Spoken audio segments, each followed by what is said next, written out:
చంద్రబాబును ఈవెంట్ మేనేజర్గా ప్రధాని మోదీ అభివర్ణించారని సిపిఐ రాష్ట్ర ప్రధాన కార్యదర్శి కె రామకృష్ణ విమర్శించారు.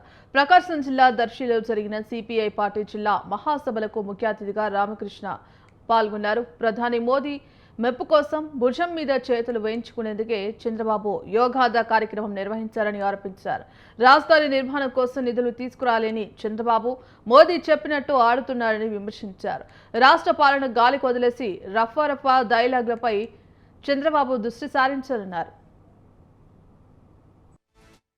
చంద్రబాబు నాయుడు గారిని నీ డబుల్ ఇంజన్ సర్కార్ అంటే ఇదేనా? విపత్తు వచ్చి ప్రజలు మునిగిపోతారని చెప్తే దానికోసం నువ్వు ఢిల్లీలో పోయి నువ్వు 1-4 సార్లు డబ్బులు అడిగితే వాళ్ళు ₹1 నీ చేతిలో పెట్టలే. ఏమిటి నీ డబుల్ ఇంజన్ సర్కారు? అమరావతి రాజధాని అంత ఎప్పుడో 10 ఏళ్ల క్రితమే దానికి శంకుస్థాపన అయిపోయింది. మళ్ళీ మొన్న కూడా శంకుస్థాపన చేయించావు రెండోసారి. మరి ఏమైనా ఇచ్చాడా? ఏమి ఇవ్వలే.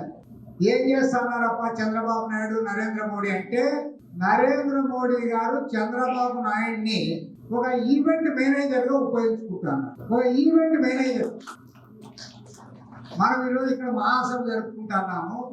ఇవాళ యోగాంధ్ర అని చెప్పి మొత్తం రాష్ట్రంలో ఉన్న ఉద్యోగస్తులు, ఉపాధ్యాయులు, కార్మికులు, అదేవిధంగా ఆఫీసర్లు, ఎమ్మెల్యేలు, మినిస్టర్లు, ఎంపీలు అందరు ఎక్కడున్నారు ఇవాళ? అందరు విశాఖపట్నం. ఏం చేస్తున్నారంటే పాపం కింద పట్టమరుస్తున్నారు, కూర్చున్నారు, యోగా చేస్తున్నారు. యోగా ఏమని మేము వద్దంటున్నాం. చంద్రబాబు నాయుడు గారిని నీ డబుల్ ఇంజన్ సర్కార్ అంటే ఇదేనా?